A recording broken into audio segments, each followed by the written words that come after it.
Hey guys, it's Lily. Today I'm going to be talking about the progression of my mental health and growth of and how it's interacted with Zoloft, Concerta, and my overall diet. So we are just going to start from the beginning. Very early on, when I was 12 or 13, I had first got on an antidepressant, but it wasn't for very long. I think it was like maybe a few months at max. And I only saw a therapist and psychiatrist a few times during that time, but I know there was no true progression because reflecting on it later in therapy, I found out is misdiagnosis because I was still masking in front of those therapists.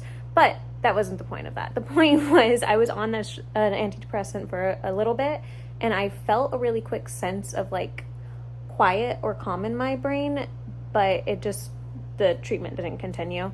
And then this early experience actually hinted to my future self that, hey, medication does help. So then we're going to fast forward to when I was about 15 and 16. At that point, I was regularly experiencing anxiety and panic attacks and hiding them from the people around me.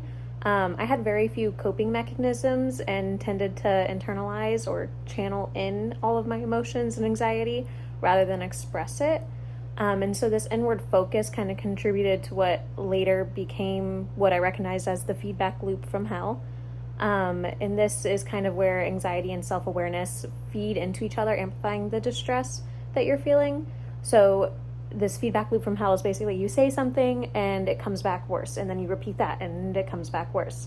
So basically something as simple as I messed this up comes back as I mess everything up, comes back into I'm not helpful. And so I'm sure a lot of people can relate to that, but I would fall into that feedback loop and couldn't get myself out of it.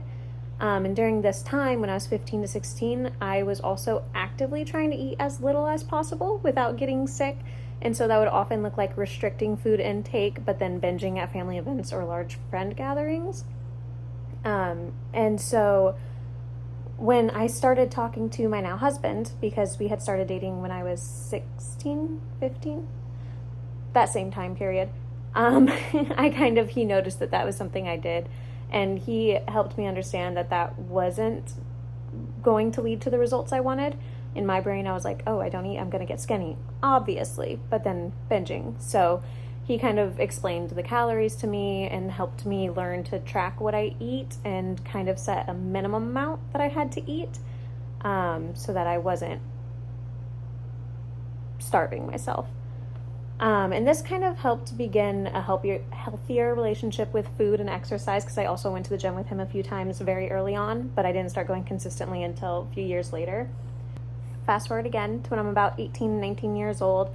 I'm kind of starting my own life outside of, you're becoming an adult. I was actually full-time working and graduated at 17. By the time I was 18, I was also living in an apartment with my now husband's family.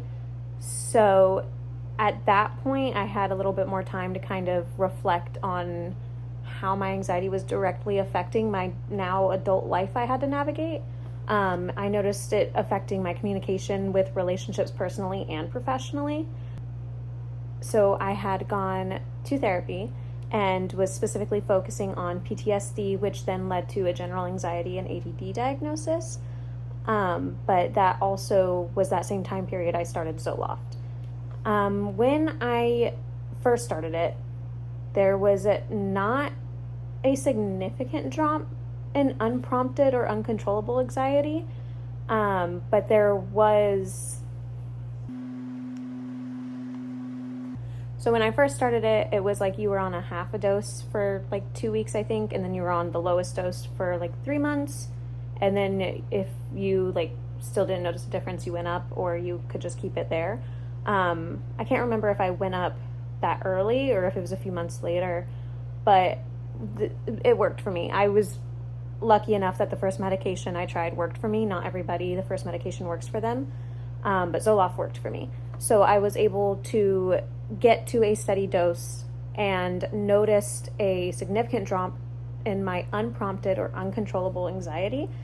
And during like the first few months of it, I only had one kind of major anxiety attack that I couldn't really calm down alone from. And after talking to my therapist, I am okay to say it was completely valid and I did the best I could. That's what I choose to believe. But getting through that time, I was able to utilize a lot of the coping skills I had learned.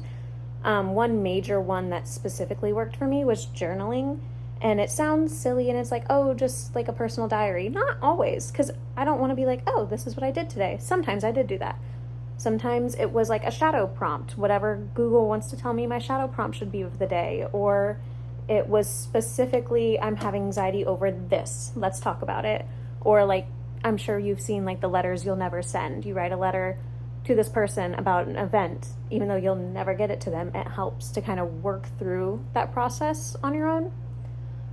So all that, at around age 18, I also began to research the connection between the nutrition and brain function, specifically how excess sugar in certain food dyes like Red 40 could contribute to the brain fog and worsen ADD symptoms. I was trying every way to not have to be on medication long term or to constantly have this intense anxiety. I don't want to rely on medication. What other alternatives can I look at?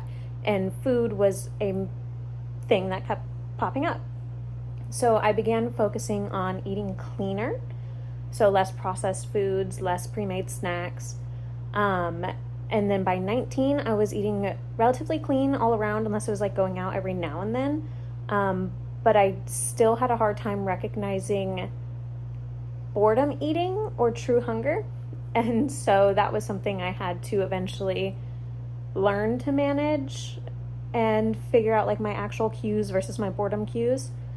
By the time I was 20, I had actually reached my highest weight, which is 160 pounds. I'm 5 foot, so I had reached 160 pounds despite clean eating and being moderatively active. So I was reflecting on what I was eating that was the clean food, and a big one for me was fig bars, because I would have like 3 or 4 a day. Anytime I felt slightly hungry, it's a quick, easy, relatively clean snack. I had no idea they were each 200 calories. I just didn't look. And so I was easily getting 800 calories in just untracked snacks. And then I also didn't log or track any of the food I made. It was just whatever was good, however much I wanted. So over time that began to increase. And so obviously I gained weight. So to support both my physical health and confidence, I began tracking calories intentionally while still trying to eat clean whole foods. At about 4 months, I had lost about 20 pounds while continuing to slowly lower my calories. And around the same time, I came off of Zoloft, tapering gradually. The way I was suggested to come off of Zoloft was to take a half dose for 10 days and then continue that half dose every other day for 10 days. Within that tapering, about 5 days into the half dose, I started to experience withdrawal symptoms. If you don't know, antidepressants, specifically SSRIs, add chemicals to your brain. So when you stop taking them, it has to now reset its own balance, its own natural balance.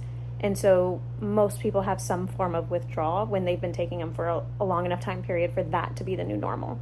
So I did have migraines for a majority of my tapering off.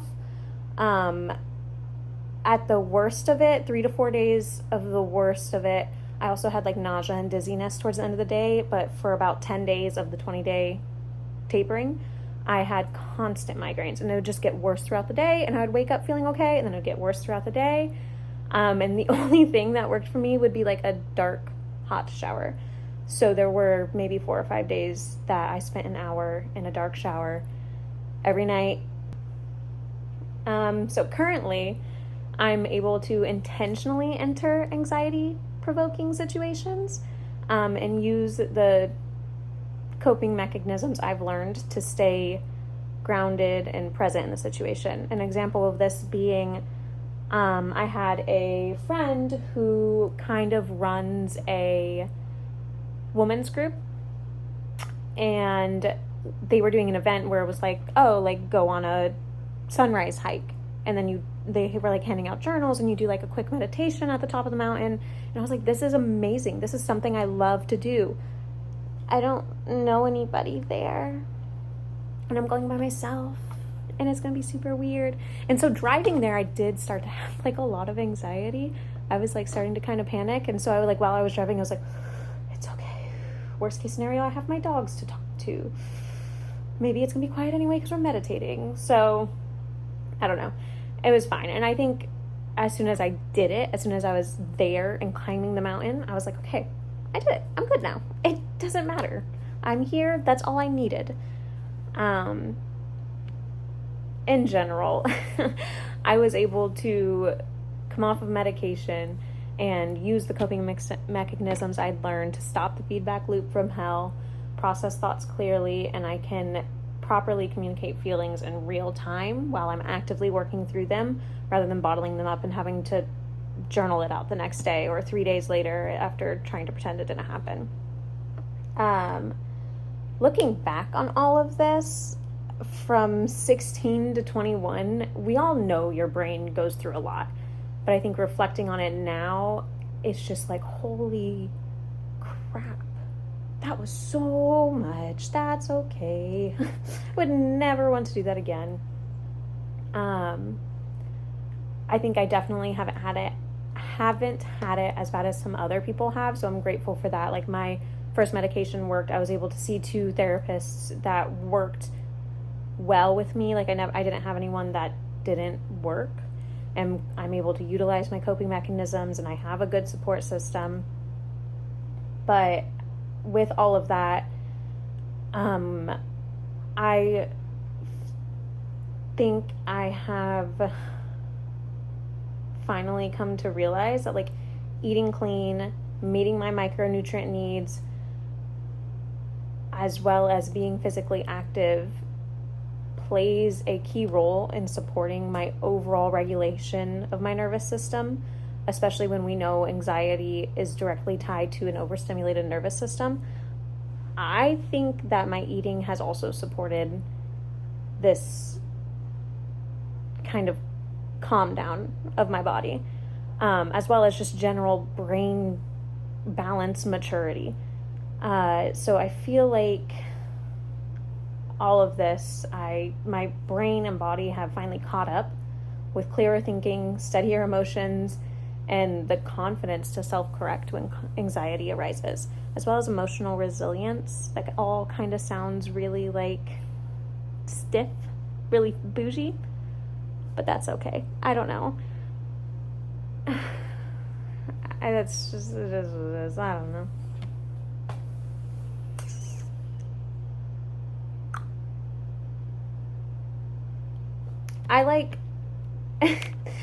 I typed in all of like the things I wanted to talk about, and then I was like, okay, how do I make this sound correct? And now it like feels really weird to like just put it all out there. I don't know. I think the biggest thing was, I wish I could like tell 16-year-old me that it's like, you're gonna be okay. I don't know. I think I needed to be medicated the time frame I was, the 18 to 20, because it was such a brain imbalance and stressful situation. I would not have changed that. I needed the extra help. But I am also really glad I was able to come off of it now, rather than in like 5 years and have worse withdrawals or have to change medications because it doesn't work on its own. So, all right, and that's all I got, guys. So go ahead and like and subscribe so I know that this helped you. If not, comment your own questions or things you related to. And I'll see you guys later. Bye!